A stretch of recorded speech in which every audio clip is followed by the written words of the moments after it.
It's Smash Live with me, Andy Lyons, and my guest, Mark Hicks, and I'll introduce him properly. Mark is, it's fair to say, one of the UK's finest chefs. He's the former chef director of Caprice Holdings, and he oversaw restaurants, including the Ivy and the Caprice. He went on to launch his own restaurant group with numerous restaurants across London. And also had the Hicks Oyster House and Fish House in Lyme Regis. Mark is also one of our leading food writers and cookbook writers with 12 books to his name. His most recent book, Adventures in Angling and Eating, is inspired by his lifelong passion for fishing. He has a recipe column in the Telegraph and previously wrote for The Independent for 14 years. And he's a recognised authority on British cooking and ingredients. He currently runs Mark's Kitchen Table dining experience from his own home in Charlton, Dorset. Welcome, Mark. Thank you, Andy. It's been a long time since I've seen you. Yeah, it's been. Yeah, I was trying to think the last time we met, but I completely forgot. So it's been a while ago. A couple of years ago. Before we start, just want to say in the sort of second half of this or later on in the broadcast, Mark has agreed to answer your sort of culinary queries. So if you've got any burning questions... No difficult ones, otherwise I'll start ranting. Please put them in the message, in the chat box. Sorry. So please put your questions to Mark in the chat box. So we're going to kick off now, talking about Mark's career. So I mentioned your book Hooked, which is about your lifelong passion. Yeah, that was... Is that what got you into the food world first? No, not really. I mean, basically, when I was leaving school, probably like most people, I didn't have a clue what I wanted to do. So in the fifth year at school, I'm sure a few people have heard this story. It was the first time that the boys were able to do domestic science instead of metalwork, and the girls could do metalwork. So three of us thought it'd be a good idea to do domestic science because we'd be in a classroom full of girls. So when we turned up on day one, there was the three boys and the teacher. All the girls were in a jam-packed metalwork class. So we sort of did it for a year, a bit of a laugh. I then still didn't have a clue what I wanted to do because it wasn't, it didn't occur to me that food might be my career. So my dad was good friends with a guy called Hamish, who was a musician and had a restaurant in Bridport in Dorset. So we met him in the pub and he said, why don't you send Mark to Weymouth College, which he did.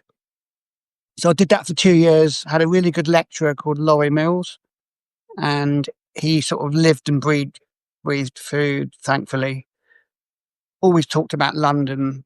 He was a bit sort of naughty, as some of those lecturers were. We used to do this thing on a Thursday afternoon called electives, which meant you could do a different subject than what you were studying.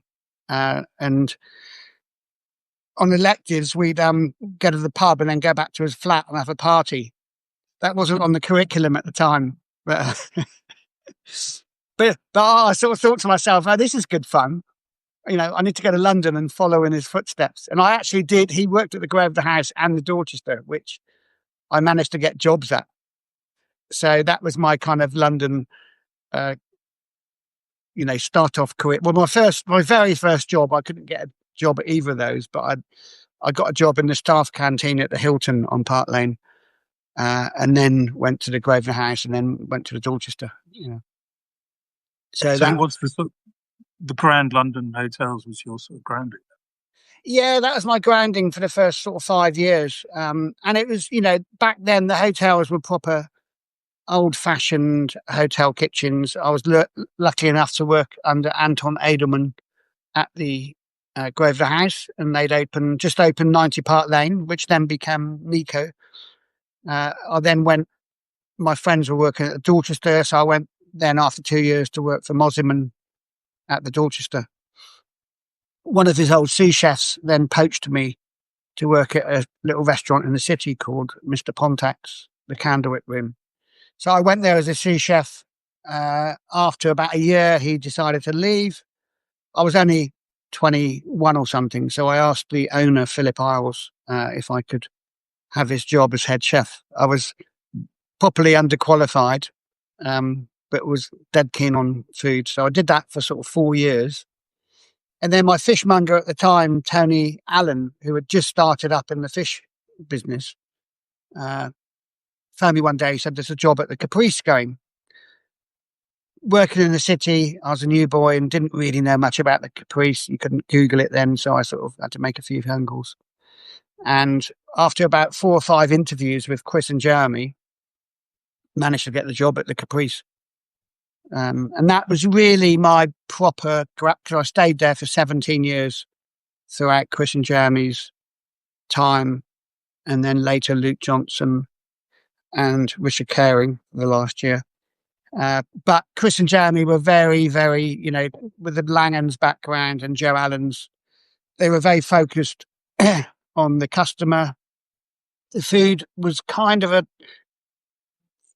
international brasserie, if you like. There was food from all over the world. And actually, the reason I got the job, I sort of worked it out after a while. I used to go to, when I worked at this place in the city, Mr. Pontax, I used to go and eat at Alistair Little's. And both Chris and Jeremy spotted me at the end of the night talking to Alistair in his basement bar. Right. So I think for them, that kind of, confirmed that I was a bit of a foodie. Alistair would talk about food non-stop. And so that, I think that kind of nailed it for me, really, job-wise. So what year are we talking? Thank you, Alistair, yeah. That was that would have been 30-something years ago. Yeah. Okay. And you mentioned Tony Allen, and because famously he was also Marco's fish supplier, wasn't he? Yes. So he was sort of he was a sort of new wave fishmonger, if you like. So he would send, I sort of worked with him on it really in the very beginning. And I sort of worked with him on, because the Ivy was such a monster that we were buying fish in like sort of almost pre-portioned.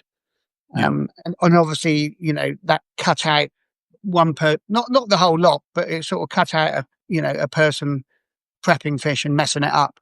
So that was a big thing for him, really, sending fish in pre-portioned to restaurants, because the chef knew what that portion cost. He knew the weight was going to be correct, and all they had to do was put it in the fridge and then put it in the pan.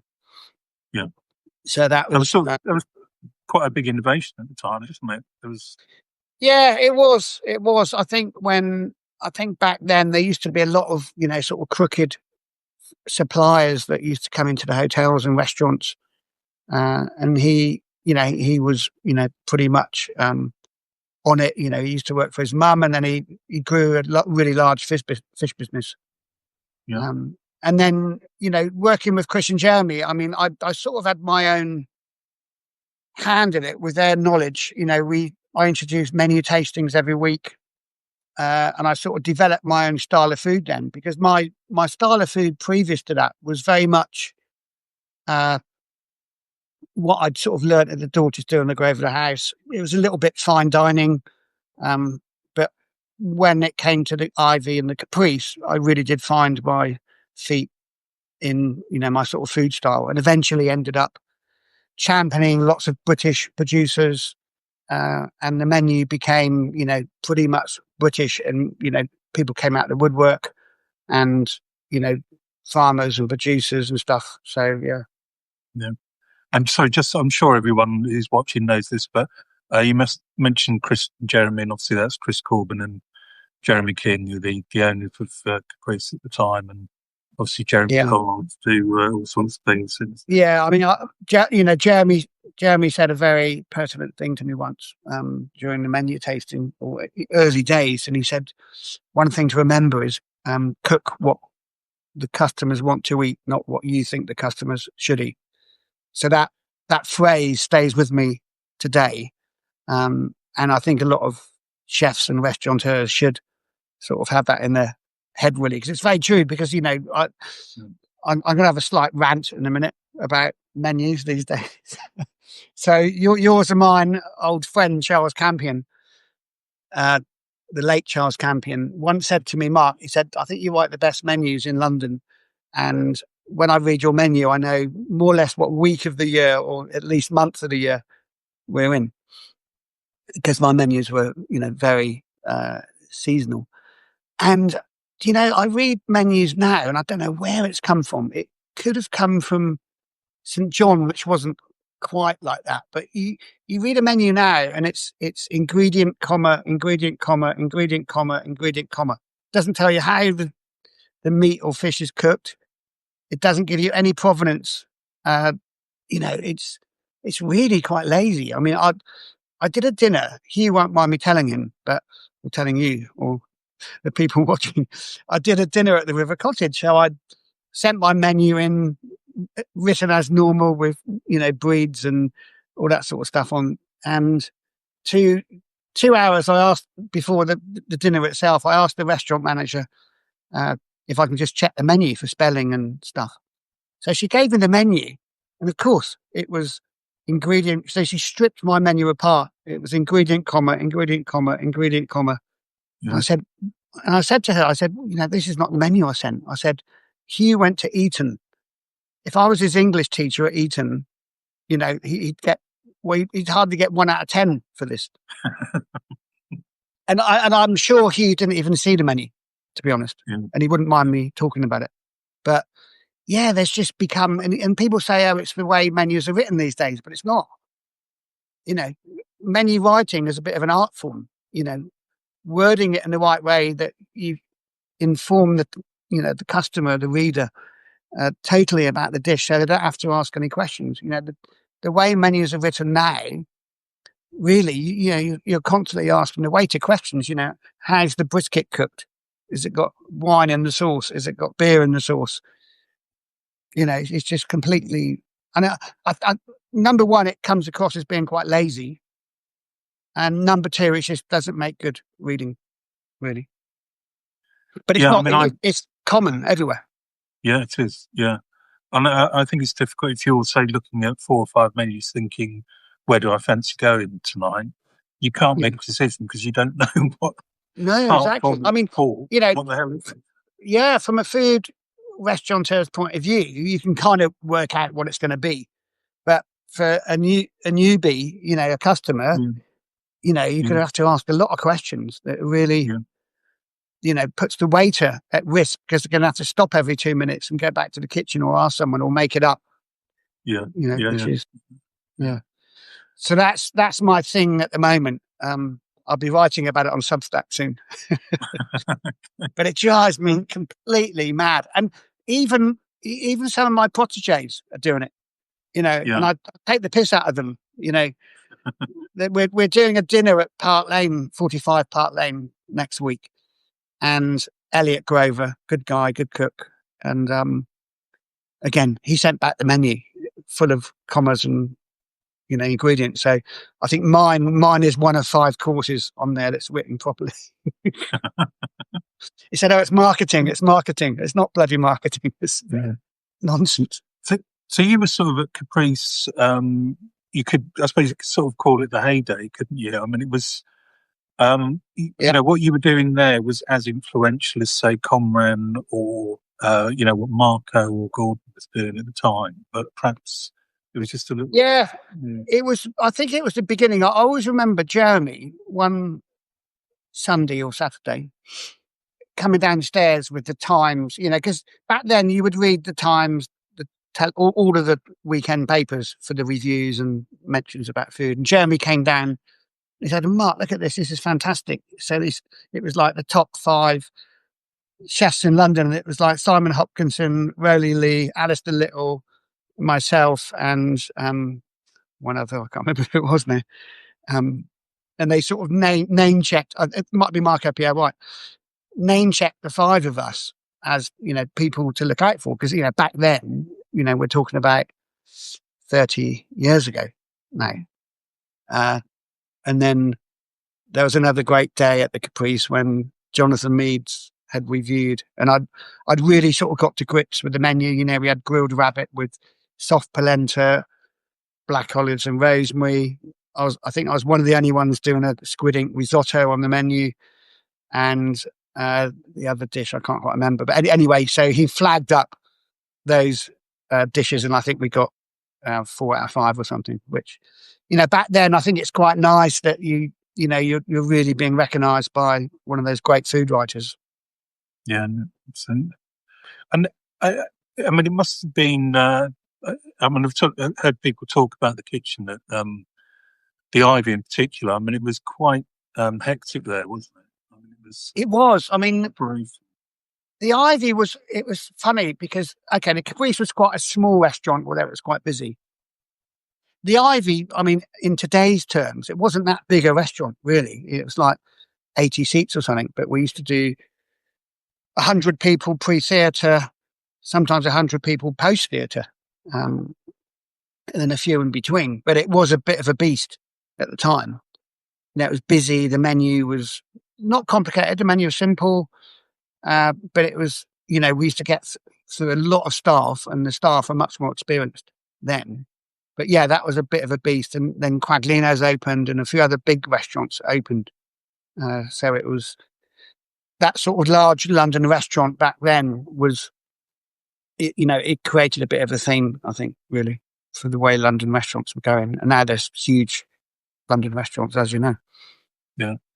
I don't know if you've seen Andrew Turville's book, the Blood, Sweat and Spray. Yeah, I've not read it yet. I've flicked through it. Yeah. He put shepherd's pie at the Ivy as one of the defining dishes of the 90s. Was that a big bestseller? Yeah, it was. Winter and summer. It was a bestseller, so people would come in, because as you know, that the Ivy was a star-studded list of actors, musicians, acting agents, music agents, you name it. They would go to it was like a staff canteen, as the Caprice was. It was like a who's who staff canteen. Yep. So the menu really was geared up. We'd have bangers and mash, and we would have shepherd's pie. We'd have Thai baked sea bass. We'd have black risotto. We'd have spaghetti with white truffles, bang bang chicken, all within the same menu. Some old British classics like steamed puddings and that sort of stuff. And the clientele loved that. And another great thing that Jeremy told me, or Chris, in the days of the Caprice, where, people used to come there and do business. So you're either getting promoted, fired, hired, or, and he said, just remember that a lot of these people have got a lot of talking to do. And some of the dishes, the salmon fish cake was a classic that, they should be, some of them should be, a dish that you can just eat with a fork. So if you think about a salmon fish cake, spinach, salmon fish cake, soy sauce, and they can do their talking, not have to poke around with a plate. And the other thing, they said was that, which is, so true, is that a lot of those customers know what they want to order before they arrive at the restaurant. Yeah. So in their head, it was bang bang chicken or Thai baked sea bass or bangers and mash or shepherd's pie, as you said. But we used to sell as many shepherd's pies in the summer as we did in the winter. And people used to, drink, back then, 40, 50, 60 quid bottle of wine with the shepherd's pie. Yeah. So it was that was hell of a thing, the shepherd's pie. Yeah. I did actually make it when I was looking after the Groucho Club for a while. We put it on the menu there, and it flew out because there was a lot of old Ivy and Caprice regulars then. Yeah. And it's still, obviously, if you go to an Ivy Collection restaurant, it's still on the menu there. What's your thoughts about the Ivy Collection? The Ivy Collection. Okay. So, obviously, super successful. Yeah. Obviously, not the Ivy, as in the real Ivy. I think we all know that the food comes out of a factory somewhere. But, probably well prepared. Because I get sent photographs a lot of dishes of mine that have made their way on. So the famous frozen ice berries with hot white chocolate sauce was literally frozen berries, hot white chocolate sauce. And people send me photographs of the Ivy with a ball of sorbet in the middle, flowers on it, and all sorts of stuff. So it's quite funny, really, how, when you haven't got a hand in it anymore. Because that dessert, it was such a great dessert. the frozen berries and hot white chocolate sauce, no one copied it because it wasn't taxing enough for pastry chefs. Yeah. Think about it. It's three ingredients: frozen berries, white chocolate, and double cream. Anyone, your 10-year-old could make it. But it was the most popular dessert. Yeah. And I always just say to people, if you're doing a dinner party at home, make this. But it never got copied. No, I tell a lie. Somebody stole it for a cookbook and didn't give me a credit. And they missed out an ingredient. Really? The double cream. So instead of phoning me and asking me what the actual recipe is, they just put melted hot white chocolate and the frozen berries. So of course you can imagine what's going to happen when you pour the melted chocolate onto frozen berries. Yeah. Maybe that's a little competition for the audience. Who was that chef? That could be our first question. I don't know the answer to that, actually. I didn't know that. Oh, okay. I'll tell you what, actually, the person that gets it right, there's a couple of people that I know really well and they know who it is. They can have a place at one of my kitchen tables next year. Okay. How about that? So we'll reveal that at the end, then, shall we? Yeah. So before we move on from this, we were talking about the fact that the place, the Ivy was just rammed with celebs, basically. Were there any? Did you have any sort of like particularly demanding VIP guests or anyone that was? No, not really. Because the food, there was everything on the menu. There's something for everyone on the menu. And back then, there weren't very many vegans, no Ozempics, certainly no. All of these different allergies, which is, I can write a list as long as your arm. They didn't really exist then. We got very few vegetarians. If they were vegetarian, they'd choose something off the menu because we had quite a nice mix of vegetarian stuff. And so it was relatively straightforward executing, a large menu like the Ivies, really. I know these. No what? No divas playing up, no Madonna making ridiculous. No, I did a private dinner at a friend's house and Madonna was there and I did white truffle risotto and she asked for Tabasco.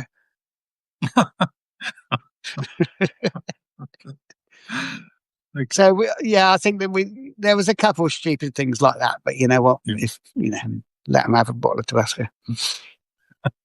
So you were there 17 years, so it's a long run, isn't it? So why did you decide to leave? Well, so Chris and Jeremy left, sold up, and then Luke Johnson took over, and then Richard Caring. I won't go into any details. We actually didn't leave on bad terms, although the whole world thinks we did. Yeah. I just thought it's time to move on, really, which I did. And this restaurant arrived on my email one day, which was the old Rutland and Stubbs in Smithfield Market. And at the time, I'd just written a book, the British Regional Food, which wrote about oysters in London and old-fashioned taverns and chop houses.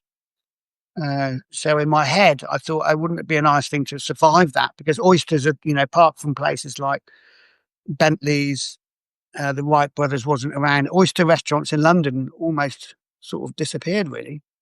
And this was right at the time of mad cow disease. So not only did I call the restaurant Hicks Oyster and Chop House, so all the meat was on the bone during mad cow disease. And it was credit crunch time. So I had all the everything against me, really. Yeah. But it was a huge success. Because everyone thought that they were going to be eating Ivy Caprice type food.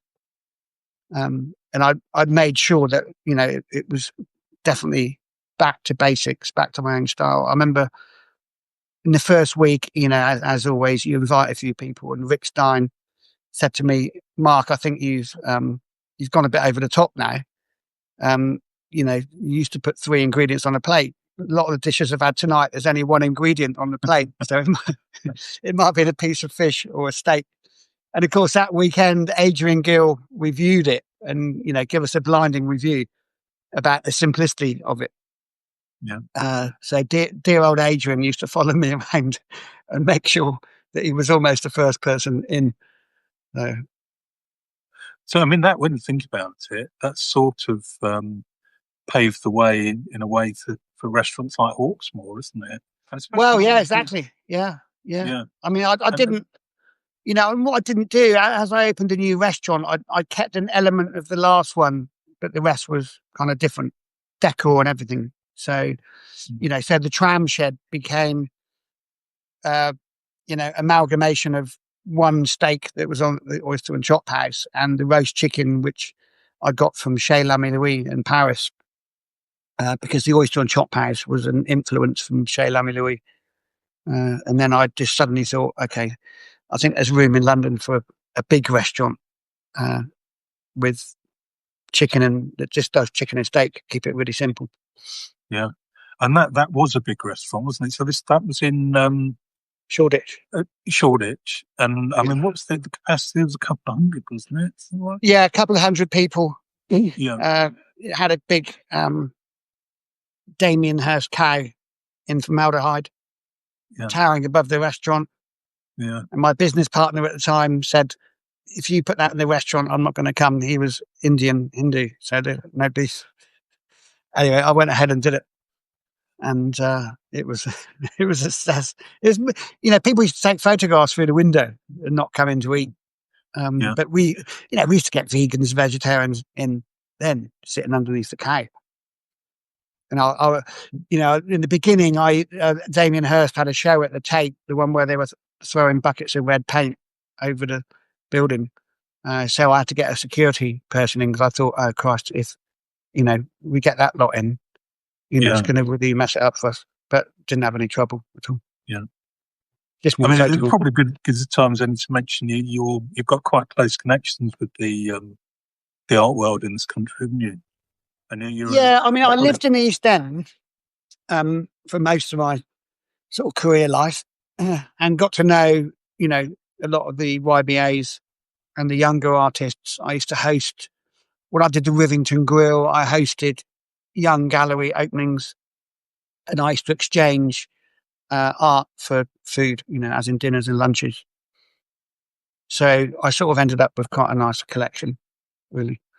Yeah. I remember when I went to your restaurant Hicks in Soho, Tracy Emin was at the next table. So, yeah.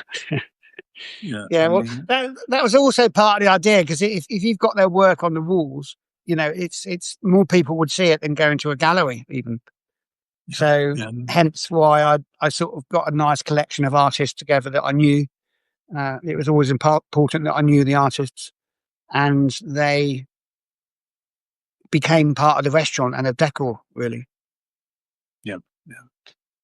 And that you grew that restaurant business really quite rapidly, didn't you? From which is now Brito, isn't it? That site. Yeah, exactly. Yeah.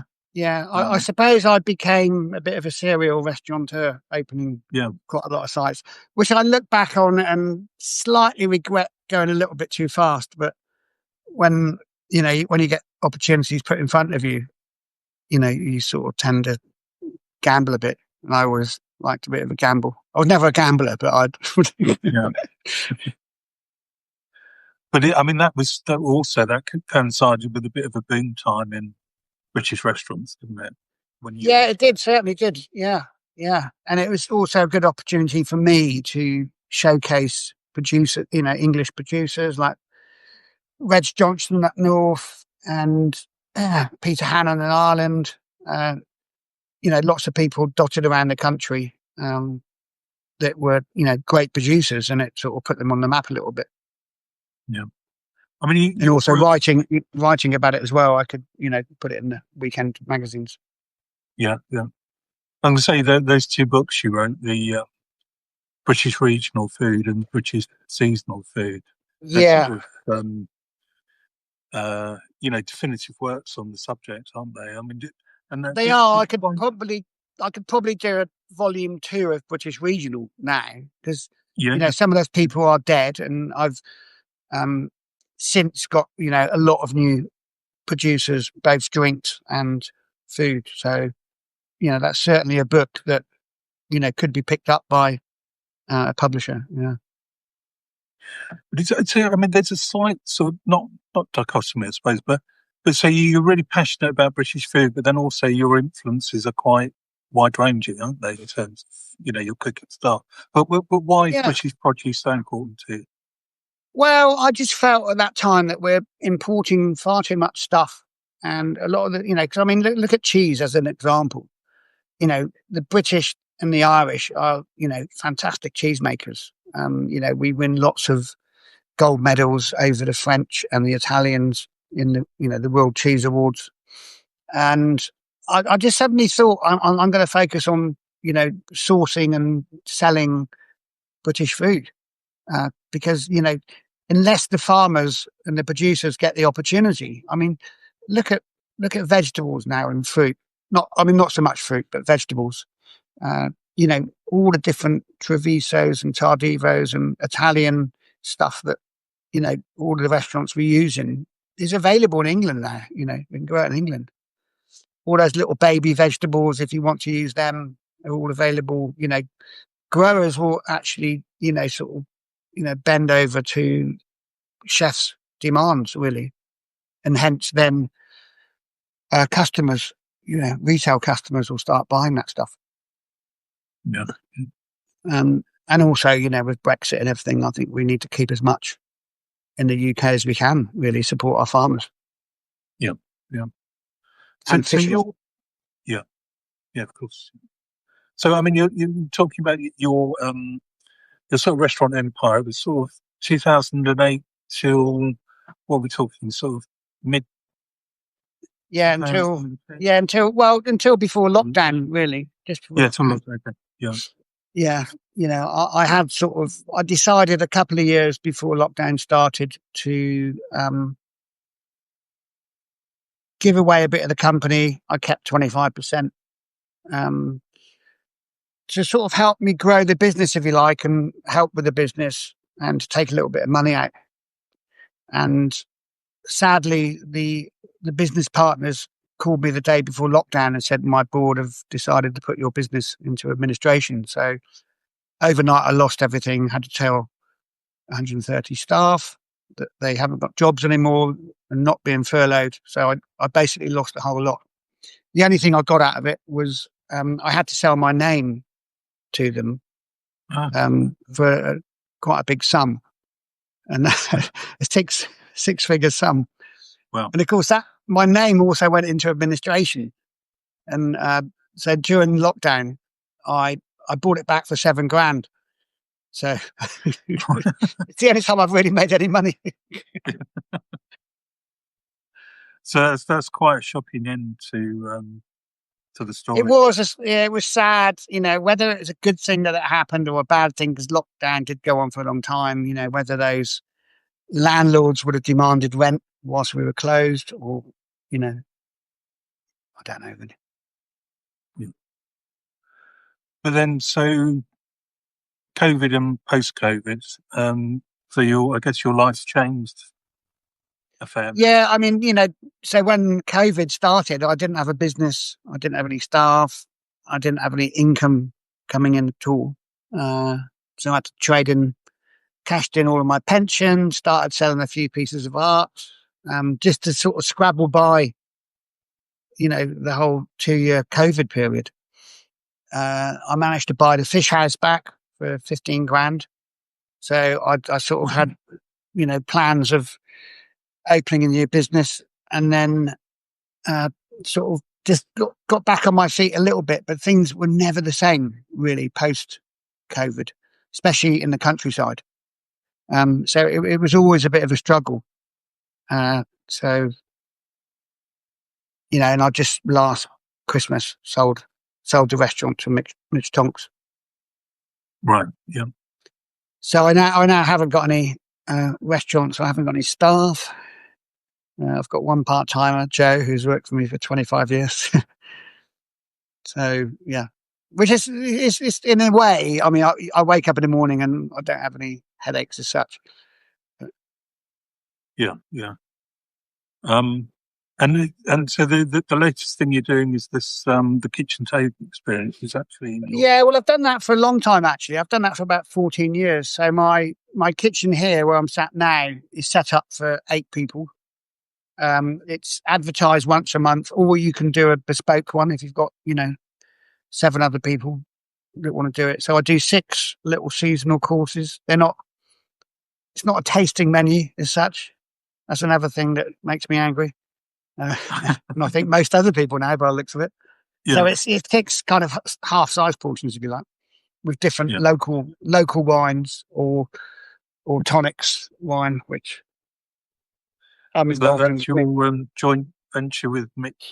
Well, do you know what? It's not a business. It was a bit of fun. Years ago, Mitch and I went to Quinta de la Rosa in Portugal, and Mitch said, "Oh, should we do a white wine to go with seafood?" So during the course of the day, we tasted a lot of wines, obviously, and then uh, the discussion around the table was, what should we call it? And someone said, "Oh, why don't you call it tonics? Half tonks and half hicks."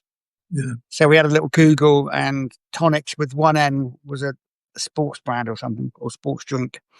So we yeah. stuck an extra N in, and we knew the wines that wanted to go in the bottle. And then I asked Tracy Emin to do the label, which she did in about 5 minutes, as you can see. Yeah. So she ended up doing the the label. So that wine, and it was a bit of fun. It's not a business. It's not. It's just when you've got lots of restaurants and stuff, it's quite nice to have your own label on something Yeah, without having to do anything to the vines or whatever. Leave it to someone else just to get them to put the label on. Really. yeah, absolutely. So I don't know. And sorry, just on that subject, we every year Mitch and I now do a trip. This year's is to Portugal, to the vineyard. Yeah, Two nights, 2 dinners on the 25th of November, and Mitch and I host it with Sophia, the vineyard owner. So that's a regular thing that we do every year now. And the kitchen tables, as I was saying, is once a month scheduled, but you can do a bespoke one. yeah. Okay. I also do Hicks and Wild, which is a foraging day. I don't know if you can see that. So it's a foraging day. So we start off at my house. We go into the woods. We go to the estuary. I do a little bit of deer butchery halfway through, and then in the evening I'll do a 6 course with everything that we've picked during the course of the day. Wow. So that's another little thing we do, which is quite interesting because people get to pick mushrooms that they don't know about, or weeds that they tramp along or walk past, or pull out of their garden every day. Lots of wild food. And you were going to mention one other thing before. Oh yes. So a project that Nettie, who illustrated Hook, the book you mentioned earlier. Yeah. We for years now. I had a limited edition Andy Warhol book, which it was in Hick Soho. I don't know if you remember, and it was his grandmother's recipes and his illustrations. And I've always kind of fancied doing a version of that. So I spoke to Nettie, and I don't know if you can see it. Yeah. So there's a series of 28 of these, all different fish and shellfish. Oh wow! And these are age 3. This one's a crayfish. Oh, that's great. Yeah, fantastic. And they're just sort of briefly written recipes. But we're making them into a book, so they should arrive any moment. So it's a nice coffee table book. Yeah. And the whole book is got all of the prints in, and the book is going to be the same price as the prints. Really. So and the prints are available to all. Yeah, you can buy them online from Jealous Gallery. Jealous Jelous Gallery, which is in Shoreditch. Right. Okay. we'll put the links and stuff on this on the Yeah, I'll put them once it goes up on yeah my page. yeah Um, because I've got lots of book ideas in my head and some books which are partially written, right. but Yeah. for some reason these days the publishers, maybe we're getting too old. Yeah, publishing works in mysterious ways in my experience. I've never really understood it as an industry. So yeah, I don't know, but yeah, we're missing out on a new hit Mark Hicks book. I mean, the one thing I was wondering is, do you think there's anything that home cooks can learn from how professional chefs cook in the professional kitchen? Yeah, yes, definitely. I think you can learn a lot by eating out. We all cook slightly differently, different methods. Fine dining, I've never been into.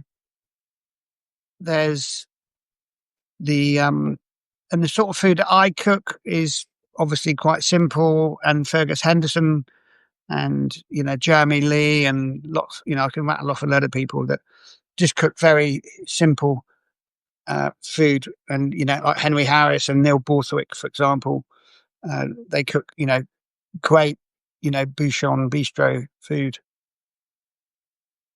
And that is completely different than lots of other fine dining restaurants in London, because I think from a fine dining restaurant, and this goes back to the tasting menus, I suppose, do you want to do that at home? Not really.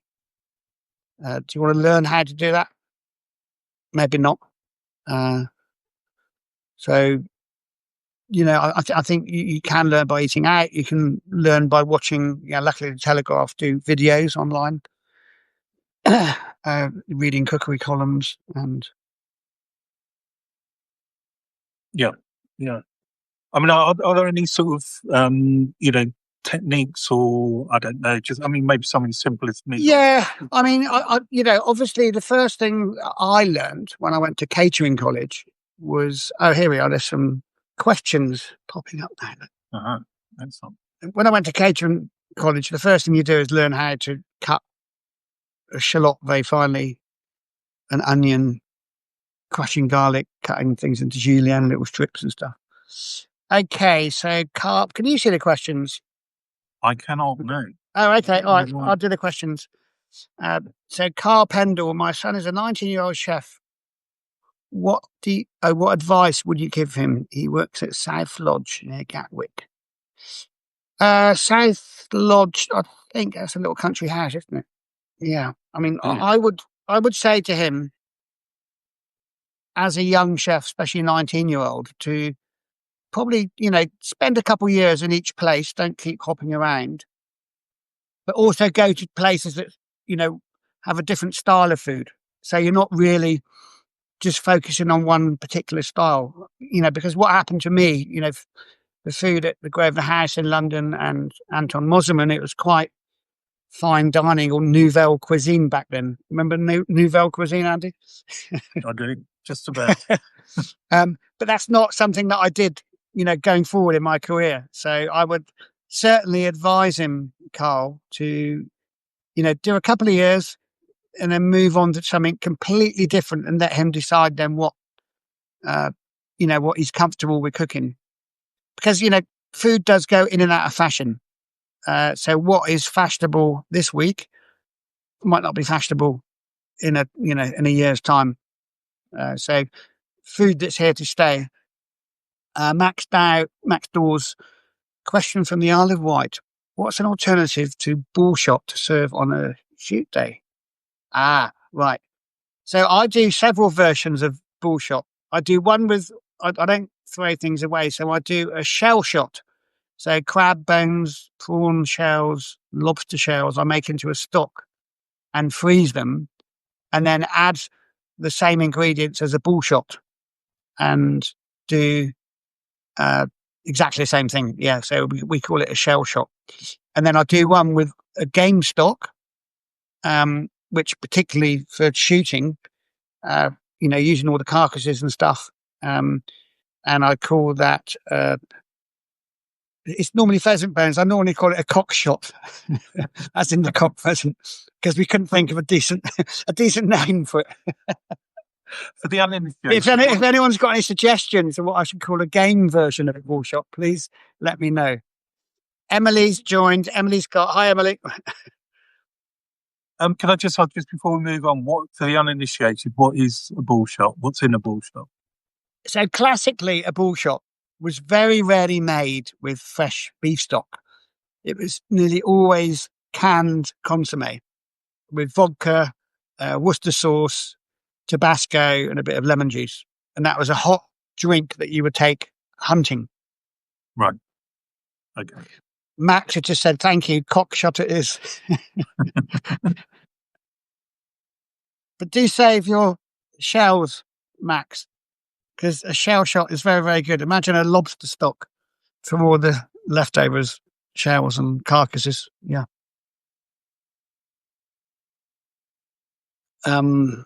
What did you ask, Andy, again? Sorry.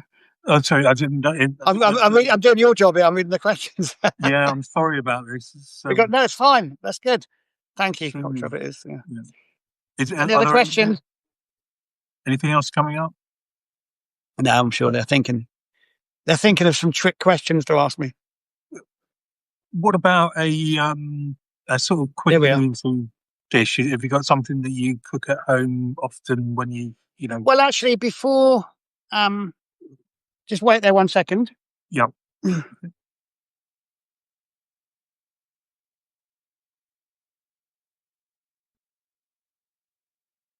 Before we went on air, I've been picking lots of mushrooms this year. So we've got chanterelles and hedgehogs here. Oh, amazing. From a few days ago. When the seps, they've almost finished now, but we're still getting loads. We must have got, in about 3 weeks, 150 kilos, me and my friend. Wow. Gussie's saying, who stole the recipe and missed out the cream? Now, I've told her this story before. She may have been drunk or something and forgotten the answer. Gussie, think about it, but you're not allowed to win. Anyone got any ideas who that chef? Famous, very famous. I'll give you a slight clue. I was at a party, probably about 20... it was when I brought out British regional food. I was at a party and this famous person, one of his chefs, they just opened, Carl Pendle has just got it right, Gordon Ramsay, yes. Really? So, yeah.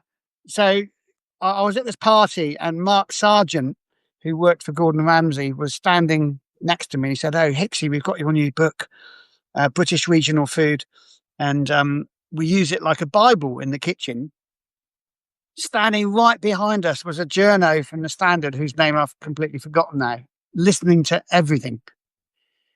So next day, I had loads of calls from an unknown caller, as did Gordon probably, and I didn't answer any of them. So they decided to make the story up. And we got a double page in the Evening Standard. There was, on one page was a photograph of British regional food, and on the other page was Gordon Ramsay's pub sign, the narrow inn. Do you remember down in the Docklands? So I thought, oh fuck it, I'm going to go and see what it's like. And I must say, they did a fantastic job on copying the dishes in the book. I mean, they looked the same as the photographs. They tasted great. Yeah. I remember that actually, because it's like things like your London particular and all that. Yeah, that was on the menu. Yeah. There was like the game dumpling. There was also, most of the book. He was absolutely right. I mean, it was literally, they used it as a Bible. I actually reviewed the Narrow for the Metro. I must have a look in my look back in my review and see if I mention your name. It was a big story at the time. Sort of slightly embarrassed. I mean, I don't, I don't care. I mean, it's, Yeah. Well, that's cool for you. Carl, yes, there we are. Congratulations, Carl. So mushroom. Sorry, were you going to say a dish that you? Oh yeah, sorry. So just before we went on air, I just did a little pasta with the chanterelles, but there's some lovely hedgehog fungus here. I mean, we literally, with my friend Nick and I, when the seps were here, every single forager in the area was out picking seps, and I sat there with Nick one day. We had about 30 kilos, drinking a pint of Guinness, and I'd phoned 4 restaurants to ask if they wanted these seps or penny buns. And all of them said to us, we were going to give them away, we could exchange them for wine and dinner or lunch or something. And all of them said the same thing. They said, oh, someone's just been and we just bought some. So I found one more person. He said, oh, yeah, bring them over. So Nick and I went to Parnham House, and the 2 other foragers that had been selling them to the other restaurants were there. So we ended up just giving the mushrooms away to Robin, the chef. But they've literally been raping the woods, these guys. So Nick and I now have to go out and look for new woodland. So we were in a spot the other day, and there was a gate that said private property, do not enter. So Nick and I thought that's the spot. So we hopped over the gate, and we had 5 kilos of chanterelles in about an hour. Wow. I mean, we're talking quite a lot of money for that sort of. Yeah, I mean, London, but I always keep an eye on the London price list because I get sent it, and they're getting like 65 quid a kilo wholesale at the moment. Yeah. Wow. So, and with that, sorry, that pasta dish, was that like a cream sauce you made? Or? No, I just did the old fashioned carbonara. I just did I've got hedgerow, 3-cornered leek outside my house. Some of that, I've got some smoked pig's cheek, which I bought. So I just use that, chanterelles, and then an egg yolk to finish. Take it off the heat, stir in an egg yolk. Lovely. Okay. Yeah, I spotted in God, I've gone blank. What's that nice butcher's called in London? I must go to the fridge and get the label.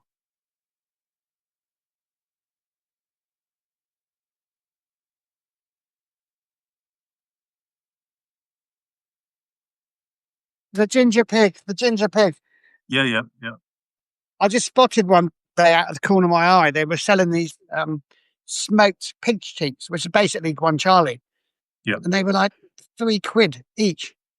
So I bought a load up, and now every time I go to London, I just do a little stock up on them. But they're perfect for that sort of thing. Yeah. Yeah, great tip. Okay, well, it's nearly 7 o'clock, so I think our time is up. So thanks very much, Mark, for your Thanks, everyone. time. It's been great. Not enough questions, but it's been a pleasure, Andy, and nice to see you. Yeah, and see you again soon, hopefully. And thanks everyone for joining. If you missed, and follow us on Substack. Yeah, and keep an eye out for Fishy Tales, which will be on Substack and when it's out, and our newsletters. Sign up to our newsletters for the Hicks and Wild kitchen tables, and there may be a couple places left in Portugal. Okay, great. Okay, well, thanks again, Mark, and see you again soon. Good, thanks, Andy. Cheers. Bye. Bye.